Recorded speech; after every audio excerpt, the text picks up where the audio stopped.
And this to him was not a stupid, silly decision because we're his kids and we really care. And so we had asked him, Lord, please show us, is this the right thing to do? Today, we're going to be looking at one of the amazing principles to guide business meetings and continue to keep unity. Joining me today is Bert Spann, pastor of First Baptist Church of Hohenwald, Tennessee. And Bert, I want to throw this principle out to you and kind of see what your gut impression is to start with. And then we're going to unpack it a little bit of how we have put this into practice in our pastoral ministries and really just church leadership as a whole. But here's the principle. Harness the history as you forge into the future. Let me say it again. Harness the history as you forge into the future. What do you think about that? Is that a true statement, or are we wasting our time in the church ministry thinking about that? Thanks, Bobby, for having me on today. Yes, that is a true statement. However, I would say if you've been in pastoral ministry much time at all, you've probably got more examples of how you've done it wrong than how you've done it right. But we're not here to admit all that. We don't want to admit all that today. but there's definitely truth to the fact that this unique body that God has placed you in at this point in time has a history. It's been, unless it's a church plant, it was here before you, and my guess is it's going to be here long after you. And so, yes, as I was told at a conference just recently, every pastor is an interim pastor. You're just the guy between the last one and the next one. And so, yes, you do need to conduct business in the church with this mindset of we're headed somewhere, but we also need to respect where our church has been. So, yes, I definitely agree with that statement. Well, let's talk about this to start with. First, kind of basic leadership. There is a significant difference between a church plant and an established church, even if it's a young established church, if you're not the founding pastor at that point. And you mentioned that. Let's kind of illustrate it this way. The leadership principles that we have to grab a hold of as leaders. The difference is like if you're going down a huge river, down the Mississippi, down the Detroit River, whatever. If you're in a speedboat, that's kind of like a church start, okay? It's smaller, easy to maneuver around. You're flying down the river one direction and you go, hey, we want to go another direction. And you just spin the wheel, throttle that thing down, and you're headed another direction. I think about one of the church plants I was in. I tested this theory one time by simply coming in on Sunday morning. We were setting up in a school, and our setup team got there, and we walked in, and I said, we're going to point the church that direction today instead of that direction. And they went, cool. And we started setting up chairs, equipment, everything toward that wall and stuff. Nobody commented. We shifted chairs around in an established church. In another situation, I was helping as an interim. And I had a founding member of the church. Church wasn't but 16, 17 years old, but a founding member of the church came in and literally cussed me out because we had shifted some chairs. So there is a difference between established and a new church. So that new church can literally turn around easily in the river. But if you're leading an established church, it's more like a big cargo ship. You've got this huge barge, this huge cargo container ship that's going down that river, and there's no way you're turning it around. The only way you can turn it around is to get out into the open water wherever it flows into. You get out of that open water, and then you're going to have to go way out into the deep water and slowly make a turn. And you're going to make that turn very slowly until you're finally going another direction. And then you can throttle down and pick up speed. It's exactly what happens in an established church.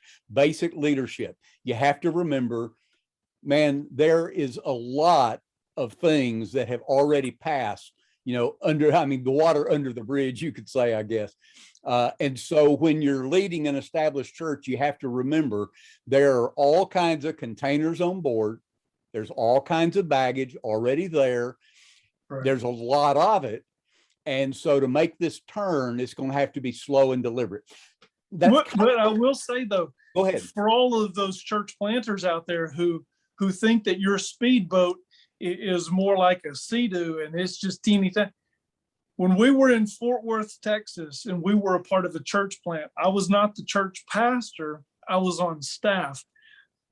Our very first service, the pastor said, we have no idea what kind of crowd we're going to have today. We don't know if next week we need one service or two. He said, you go up there and give the announcements. If I hold up a 1, you tell the church that we're doing 1 service next weekend. If I hold up a 2, we're doing 2 services and here's the times. He said, this is our first service. We have no idea what to expect. They get up there. There's a lot of folks there. So we need to go to 2 services the following week. At the end of that service, one of those people who was there came up to the pastor and said, why are we having 2 services? We've never done it like that before. He's like, this was our first time. So established practice happened within 45 minutes. So even if you're a planter, your first 45 minutes of existence means you've got history. You're going to have to deal with it. Yeah, well, and no, it is true. And I like that illustration. I've never really pulled that in, but yeah, you're not on the Sea-Doo. You're not by yourself. That's right. You're not on the Sea-Doo. And it may be better even to say maybe you're pulling a skier behind you or several that you can't just abandon. You've got to take at least enough of a turn that you don't throw people out of the boat as you go. Okay, so let's get back on our principle. Our principle is we need to harness the history as we forge into the future. Help us to understand how maybe that has happened in your ministry, or kind of illustrate how either positive or negative, there was a not recognizing the history that was there. You didn't harness that as you were trying to move into the future. Okay, well, let me just mention first, if you're a pastor, you are called to directionally move your sheep. So you've got to make decisions to help move them forward for people who will be coming into the church. That's not just spiritual decisions in, like opening up the text and giving them from scripture. That's buildings and grounds and programs and all of that other stuff. So you need to move them in that direction. But at the same time, the pastors before you have wrestled with many of the same issues to get to where you're at now. For example, I pastored a church years ago, and whenever I first got there, we had small facilities, and as we continue to grow, I realized this small country church, it had pews and so forth. It was going to cost us several $100,000, if not over $1 million, to add anything on, because of where we had townships on top of the county and the city and all of these things. So it was going to be so expensive because of all the hoops to jump through. Meaning adding buildings. Yeah, expanding the buildings, what you're saying. Gotcha. Okay. So what we decided, what I looked around and thought is, we just need to remove the pews so that we can put chairs in and make this room multifunctional. Well, I mentioned it to one of the leaders, and I was told real quick that the last pastor had been dismissed. The straw that broke the camel's back was this push for chairs instead of pews. And I thought, well, I don't want to end my career this quick.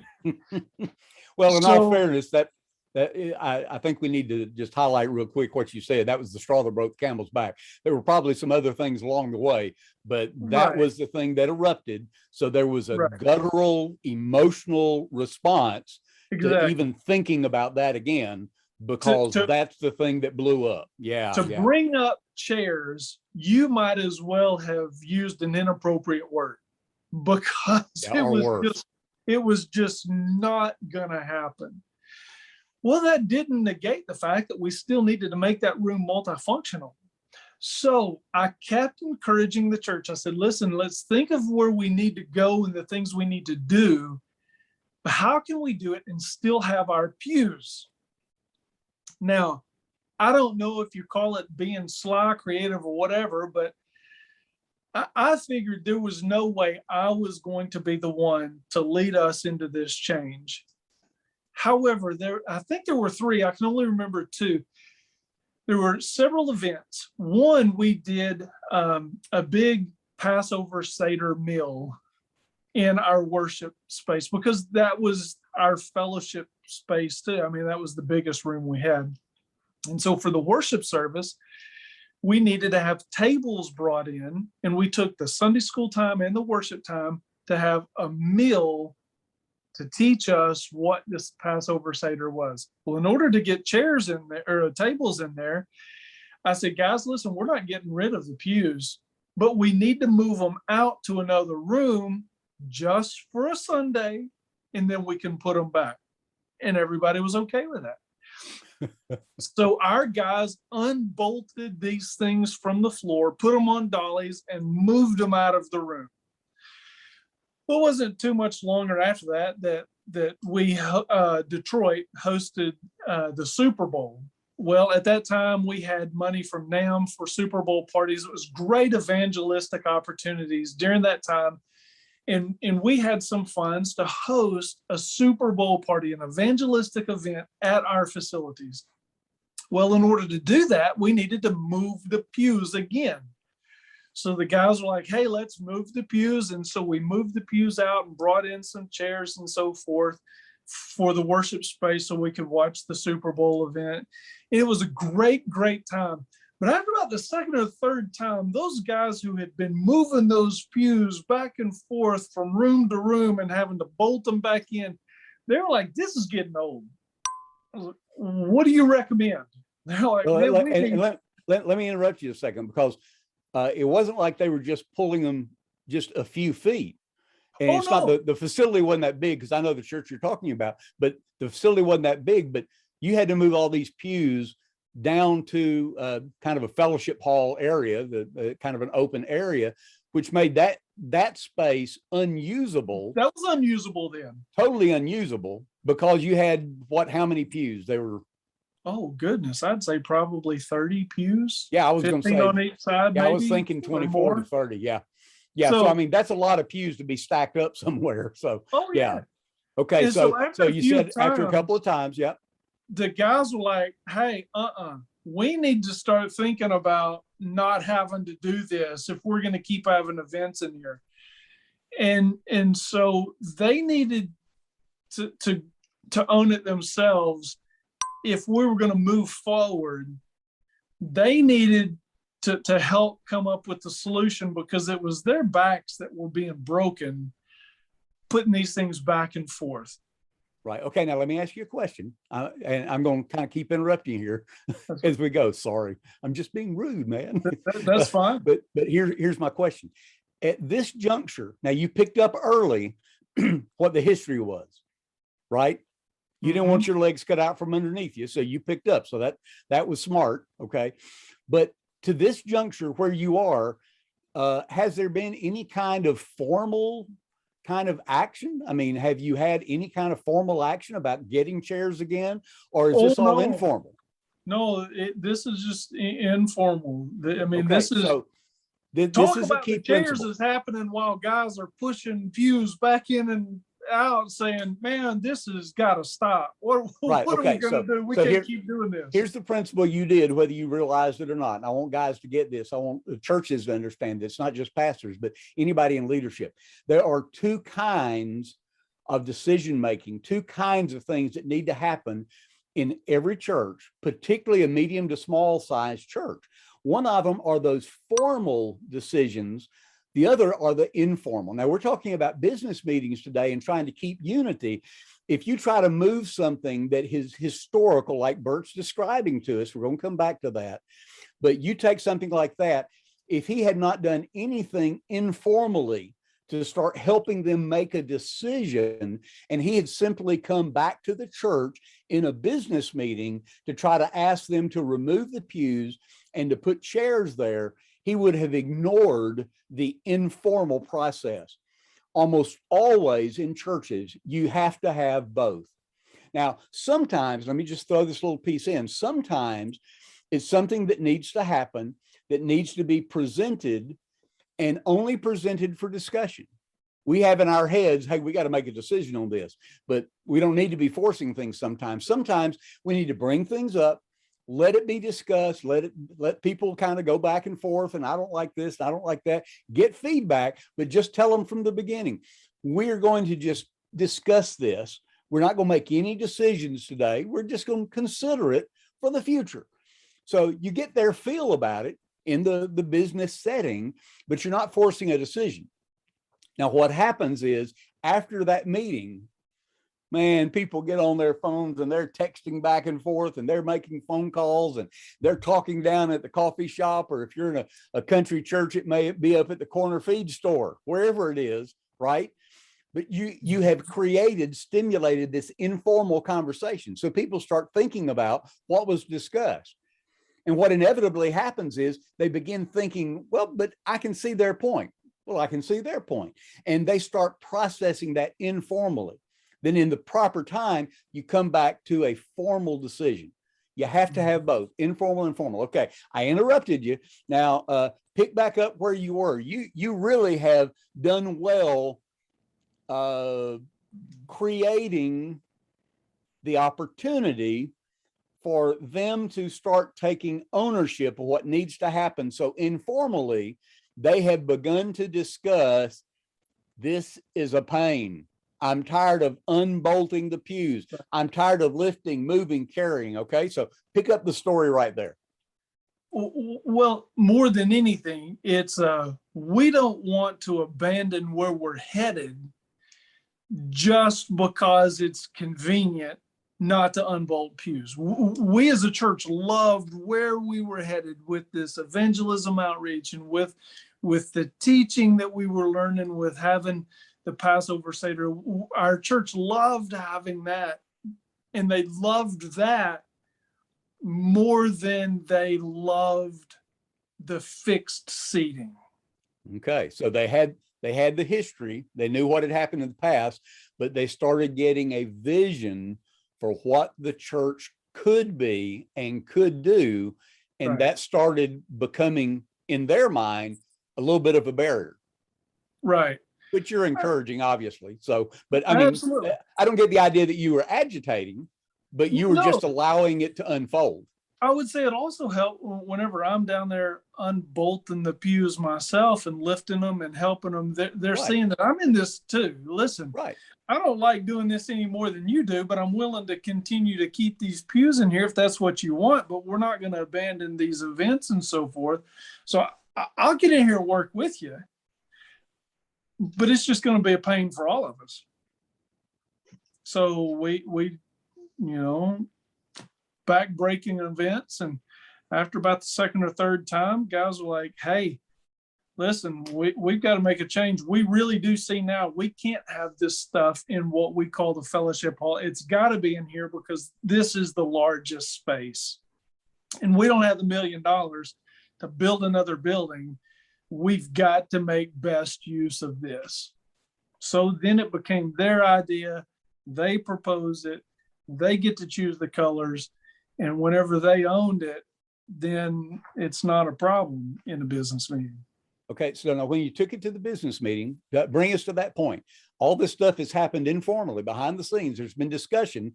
Now, when you start moving toward the business meeting, how did that happen? Did you have some kind of committee structure or council? Did you have leadership? Did it have to go through a certain group and then come to the church, or was it just kind of thrown out on the floor? How did that take place? I think we had a church council back then. I'll tell you another thing that helped a whole lot in getting chairs, and that is most chair companies will actually mail you a sample.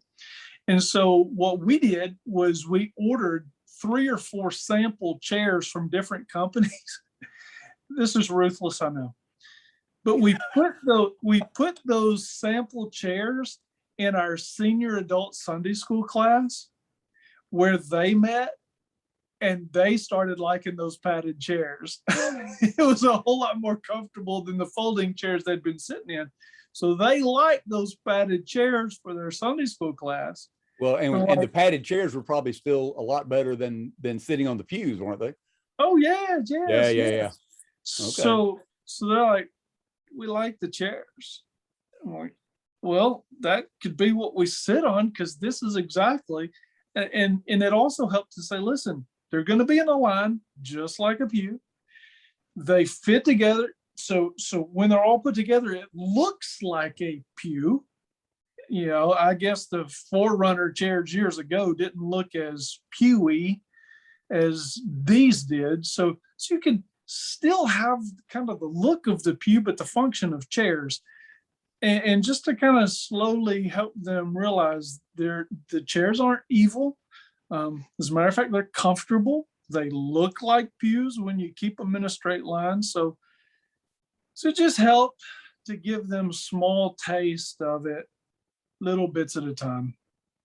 Okay. So when you came to the business meeting, remember we're talking harness the history as you forge into the future. So you've used both the informal, now it's moving to the formal decision making. People are going, we like the padded chairs. We're sitting on those. We like those. Hey, we're tired of moving these pews in and out, et cetera, et cetera. Now you come to the formal decision making time. Describe that for us and tell us how that went. Well, I think because at this time the church had been bathing everything in prayer, they really wanted to see God at work. You know, if we're really going to do this, if we're going to have a word from the Lord that we should get rid of these pews, it's okay to get the chairs. And, you know, I honestly believe God cares about all the details of life. And this to him was not a stupid, silly decision because we're his kids and we really care. And so we had asked him, Lord, please show us, is this the right thing to do? Well, it wasn't long after we're all thinking and praying about this that there was a church and an association not too far from us that had a vehicle run through their worship center and busted all their pews apart. And they were looking for pews to put into their building. And we're like, God, that is us. We're the ones that are supposed to give this church our pews. And we contacted them. I believe we had already said, you know what? Yeah, here's what we want to get. So we just decided, hey, these are the chairs. Here's our pews. They took the pews. We got the chairs in, and we got to see God at work because it was a blessing for that church because they had no idea. I mean, where are you going to get 30 pews from overnight? Well, that's just a God thing. So our church got to see God work through all of this. So even in the business process, the business part of it, the business meeting, you did see continued unity. You were still focusing on the future. You were still moving toward the future. There was a vision for the future. So when you came down to the actual business meeting time, you were able to, one, approve getting chairs, right? But then not just approve getting chairs, but also approve being able to help another church. Right, just to give them away. You know, people were like, do we sell them? Do we donate them? What do we do? Well, God gave us that answer. Here's what you're going to do. You're going to give them to this church. So, right. So all that timing worked out that God just made everything fit together. Yeah. Okay. So our principle today that's helping us guide through church business meetings and continue to maintain unity, it really doesn't happen in the business meeting. I mean, it ultimately does, but when we harness our history as we forge into the future, there's so many things we have to look at in the past. We have to look at what's happened in the past. We have to acknowledge that. The other principle we brought up is both the decision-making, both informal decision-making and formal decision-making. We need to have both. Rarely, if we just try to do the formal decision-making, do we not have some friction, some tension in the process of that. Bert, thank you for sharing this with us today and helping us to see in real life how this has happened and impacted your church when you were pastoring there. That's been a number of years ago now, but how that happened and unity continued in the church because of these very things.